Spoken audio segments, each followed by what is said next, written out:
Hello and welcome back to another episode of WJ Live powered by the Western Journal. I'm Joey Chester, assignment editor at the Western Journal, and we have a very exciting show for you coming up today. As you can see, we are still not in our newly updated studio yet. We aren't sure exactly when that's going to be done, but we are so excited for everyone to see it. And for now, we're just going to keep rolling like this. Today, I'm going to be talking about a woman who was injected with the COVID vaccine without her consent right here in Arizona. My fellow co-hosts are going to be talking about the Emmys and the Petito case that has rocked the nation.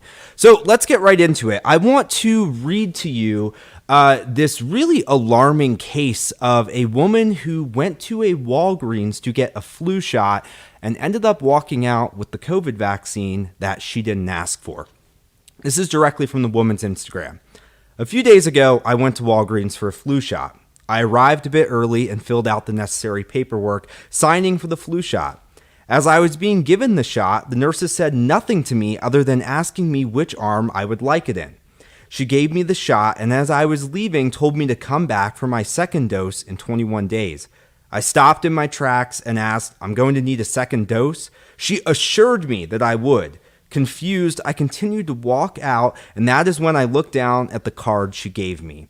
It said COVID-19 vaccine. I quickly rushed to the counter. The lady at the counter reassured me, saying that I definitely received the flu shot.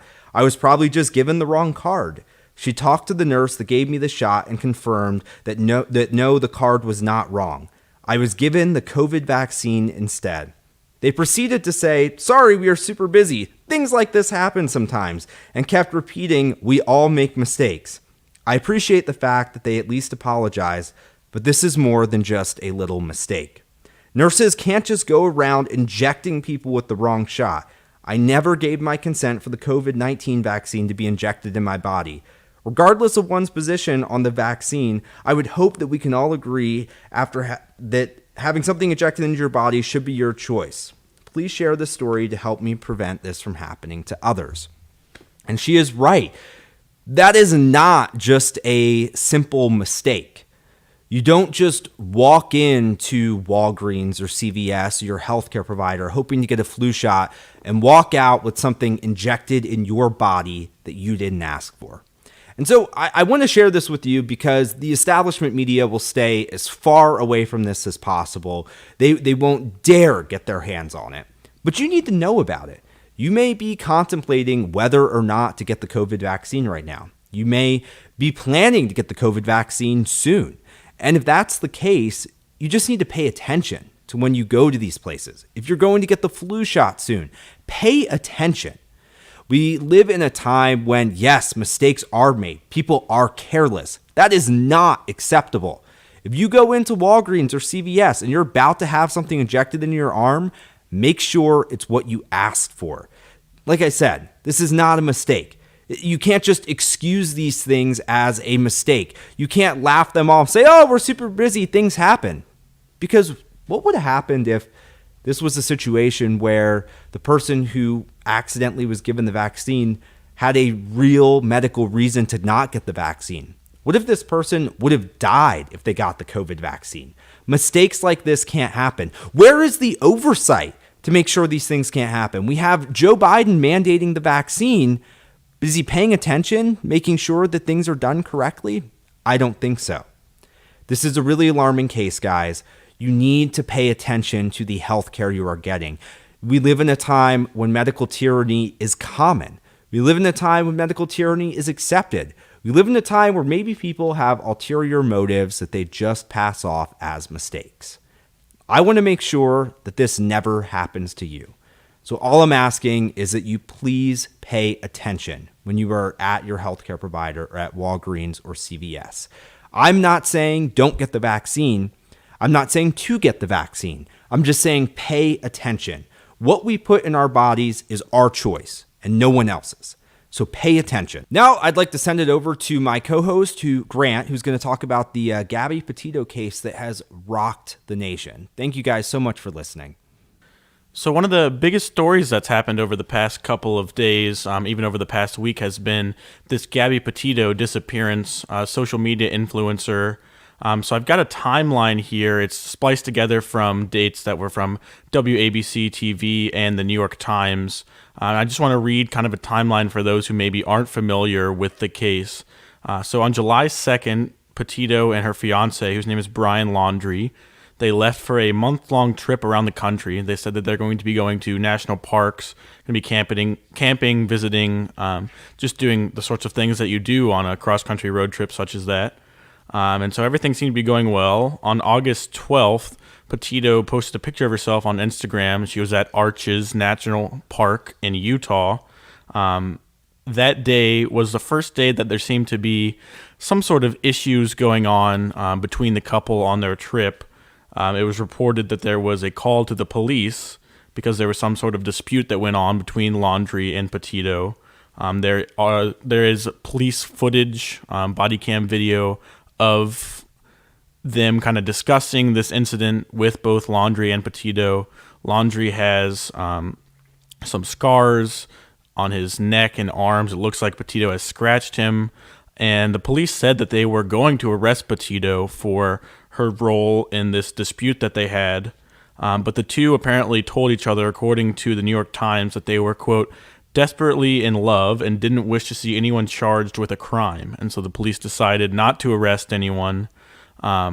They continued on their trip that they had planned. They posted their first video, kind of this vlog series that they had planned to do, on August 19th. They posted the video to YouTube, and it was kind of just documenting the first couple of months that they had on this trip. It showed them apparently having fun, climbing rocks, visiting national parks, seeming to enjoy each other's company. Nothing that would really point out that they were having any issues. But about a week later, on August 25th, is the last known whereabouts of Petito.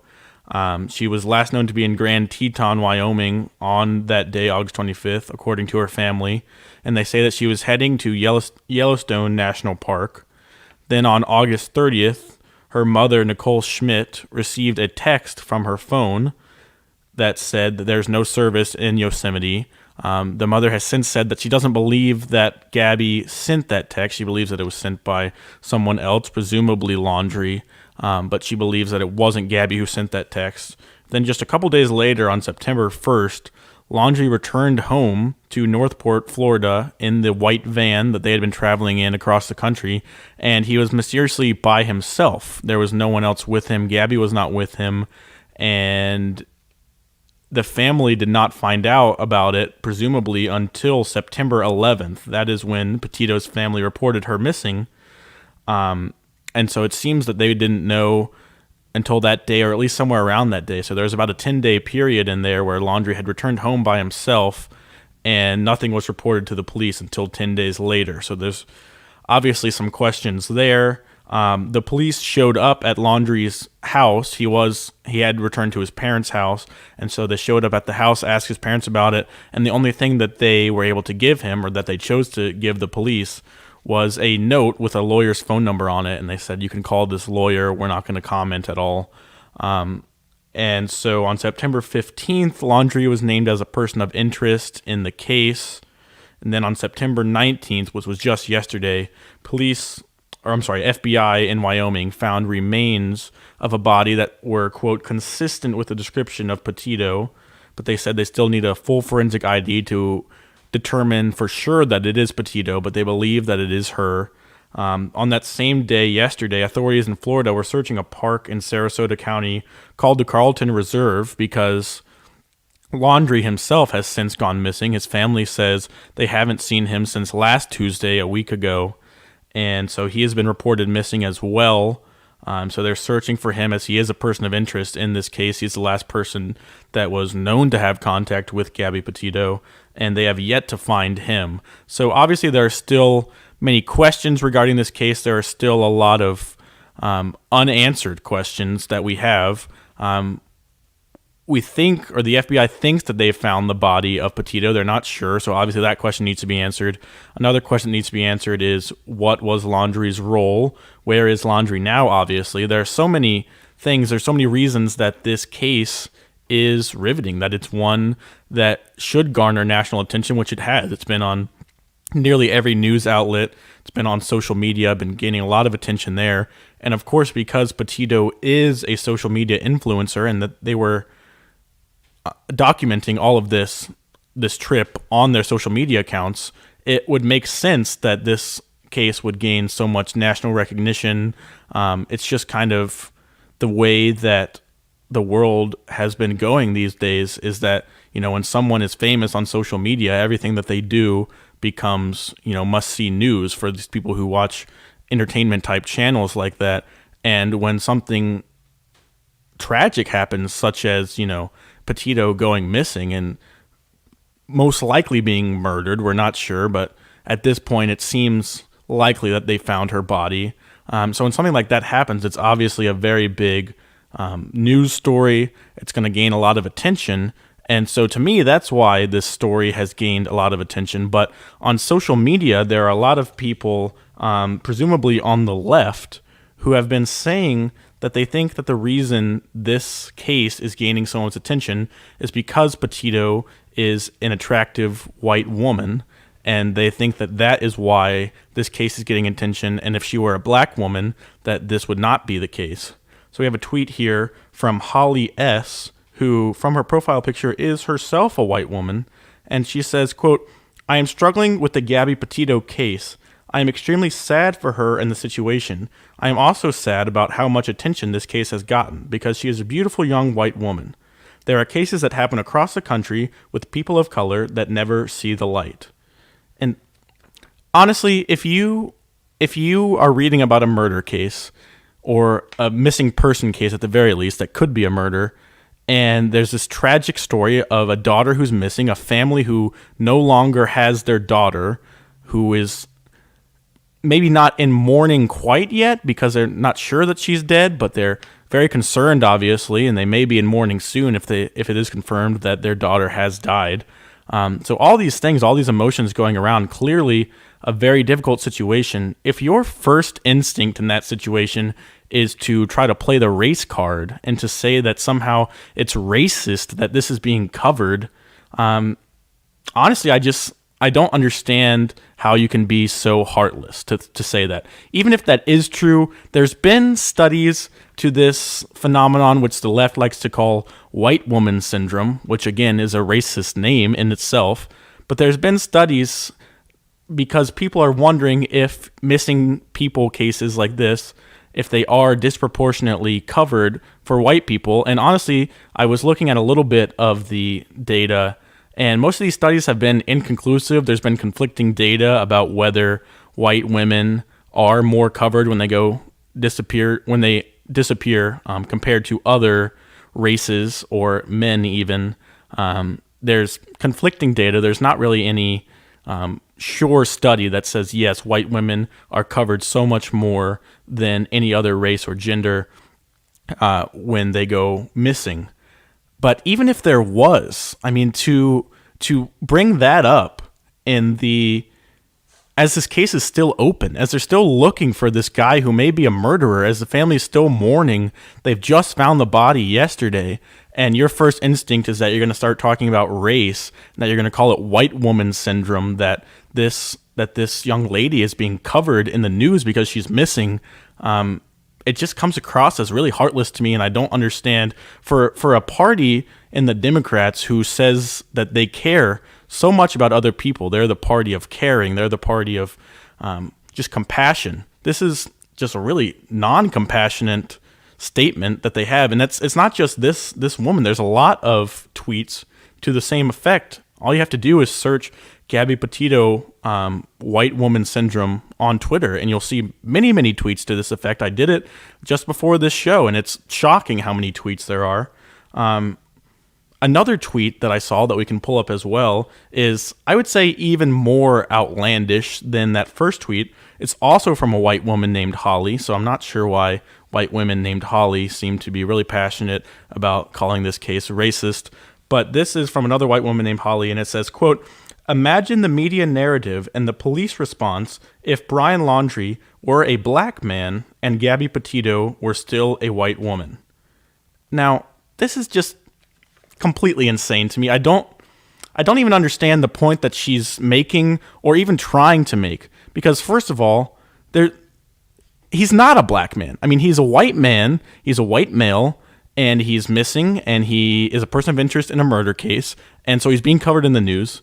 He's not a black man. At least with the white woman syndrome argument, you at least have sort of a leg to stand on of, okay, she's getting a lot of coverage, she's a white woman. I don't think it's because she's a white woman, but at least you have a little bit of logic there with saying, oh, imagine if this guy was a black man and the woman had gone missing. I mean, that's so off base. It's not even factual. It's not even based in any research or anything. It's just a random assertion. Like, once again, it's the left trying to make this about race when nothing about it is about race. And on the line of, police coverage and coverage of black men in the media, I think that almost hurts this narrative of white woman syndrome, because we've seen over the past few months, even couple of years at this point, every single time that an African American man is killed by a police officer, even if he is a criminal, such as Jacob Blake, he is covered in the media as a martyr, as someone who deserved to be treated better.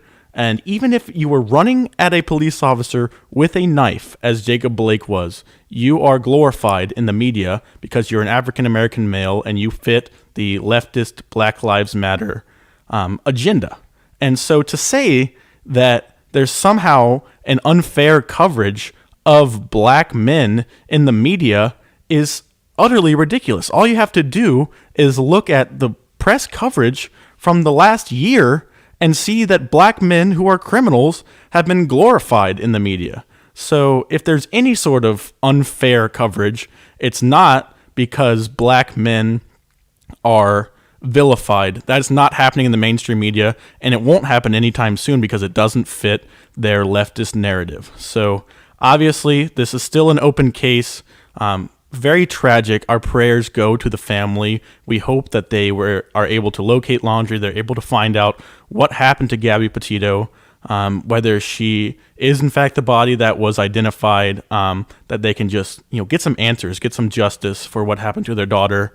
But to make this a race thing is just completely unnecessary, unwarranted, really illogical at its base. And so it's just not appropriate in any way. And so I just wanted to bring some light to that and to say that, if you're out there, if you're thinking about tweeting white woman syndrome or something on Twitter, just don't do it. I mean, this is a real case. These are real people and these are real emotions. So don't try to use it as your, political talking point to push whatever your agenda is. That's not what this is. And you just don't do it. You're going to regret it later. So that's just what I would take away from that. If you're seeing these tweets, just think twice before you tweet something that you're going to regret. That's all I have to say on that case. And up next we have Josh Manning. He's going to be talking about the Emmys and how the elites that went there seem not to be following their own rules. And thank you, Grant, on this kind of disjointed episode of WJ Live, which, as we've already pointed out, I hope isn't quite live. But we hope to be back with you in our studio by the end of the week. We're going to see how the contractors do. But for now, speaking about showbiz things here, let's talk about showbiz last night. Last night was the horrible annual ceremony known as the Primetime Emmy Awards. Now, if you watched that, you were probably one of the few and maybe not proud. It turns out a couple of people watched it. In fact, a few more than that did. But what they noticed right off the bat was that, once again, the elite of the elite, the Hollywood millionaires, the folks who have Malibu mansions, they are held to one set of standards, and we are held to another set of standards. Now, what people noticed immediately was that all of these folks were unmasked, or at least the vast majority of them were. Now, we've been told for over a year that masks are vital in fighting back against COVID. We've been told that even if you're vaccinated, you should mask up. We've also been told if you're not going to be masked, at least be outdoors. And hey, let's give the Emmy folks credit where credit is due. They did host the event outdoors, inside a tent, a hermetically sealed tent that kept the air they were breathing in and the fresh air that was out there wafting away the COVID germs. They kept that out. Now, I'm sure they will say they had an HVAC system that changed out the air and all of this. But I am not the only one who observed this. Take a look at this clip of Seth Rogen and his thoughts on the matter. Anyway, good to be here at the Emmy Awards. Let me start by saying there is way too many of us in this little room. What are we doing? They said this was outdoors. It's not. They lied to us. We're in a hermetically sealed tent right now. I would not have come to this. Why is there a roof? It's more important that we have 3 chandeliers than that we make sure we don't kill Eugene Levy tonight. It's more important that we have 3 chandeliers than kill Eugene Levy tonight. Seth Rogen, one of the rare times Seth Rogen can actually sort of speak for me. We seem to be of one mind on this. A hermetically sealed tent. Now, this did not go unnoticed. The evenings, you'll forgive me for reading here, but host for the evening, Cedric the Entertainer, he noticed what was happening and he spoke up. But even before he could, the band leader on the Late Show with James Corden, he said that despite what Seth might have said, we're going to celebrate and party. But while we're doing that, we're absolutely following all the health and safety guidelines that some really smart people asked us to keep us safe, asked us to do to keep us safe from COVID. Cedric the Entertainer next said, "It actually feels amazing in here, unlike what Seth was talking about. Feels good. We're all vaxxed. We had to get vaxxed to come in here. I got vaxxed. I didn't have a reaction like Nicki Minaj's cousin's friend. I got Pfizer because I'm bungee. It's a word I don't know. The kids use it.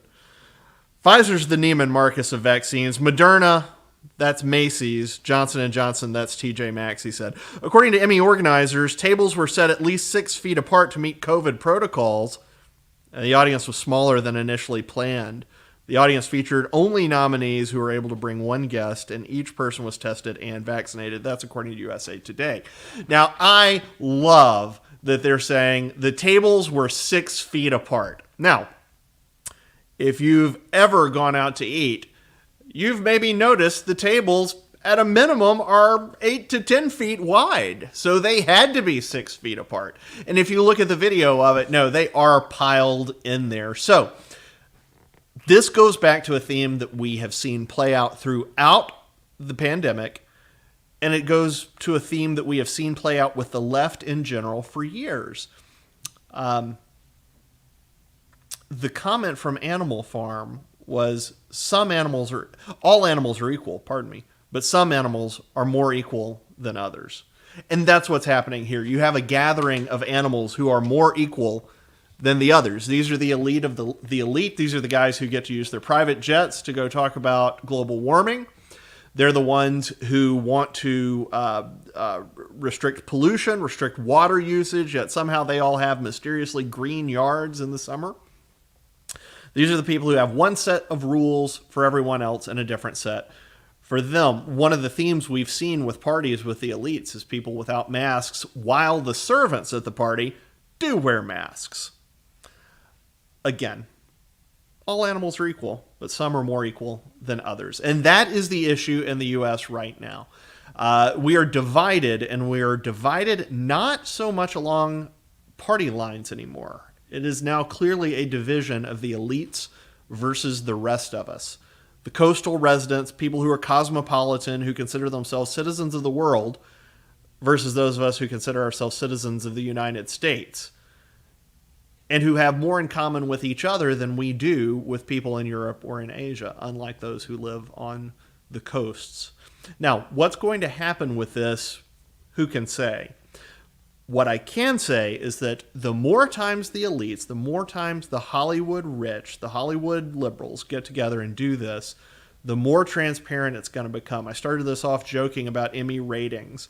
The ratings are going to continue to tank for award shows as long as they insist on pushing personal politics and act hypocritically. They're not representative of the people of the United States anymore, and that's why the people of the United States have lost interest. And if the elites have any sense at all, they will wake up and try to realign themselves with the rest of us in America. But I'm not positive they've got the sense to do that. So kind of a rough thought to start the week on, but hopefully we'll have some more upbeat stuff for you later in the week, and hopefully we'll have a set that we can do this on. You won't have to see me with, can you see the mic? You can probably see the mic. Surely they can see the mic. Anyway, that's going to be it for us today. Thank you, Grant. Thank you, Joey. We're here every Monday, Wednesday, and Friday at 2 p.m., 5 p.m. Eastern, 2 p.m. Pacific. When I'm behind the desk, I can do this just without thinking. I have to think when I'm in the chair. And if you're watching us on YouTube, be sure to click the subscribe button. Once you've clicked that, a little bell's going to pop up. Make sure you click that bell. That's going to assure that we don't get shadow banned from you. In other words, when we go live, you will always get a notification. Additionally, if you'd like to support us in a more direct way, we would be incredibly grateful. We're thankful that you watch the show. We're thankful that you spend time on westernjournal.com. But if you'd like to support us in a more direct way, if you feel led to, be sure to go to westernjournal.com/join. That's westernjournal.com/join. There are a couple of ways there that you can directly support the journalism that we do. We are not funded by a big corporation. We're not funded by a billionaire. We are a small family-owned company. And we are fighting as hard as we can. And we are incredibly responsible with the help you provide for it. If there was one word I could use to describe how your money is handled when you support us, it's integrity. Integrity. Nobody around here is driving gold BMWs or Mercedes. Where I drive a Dodge, and proudly.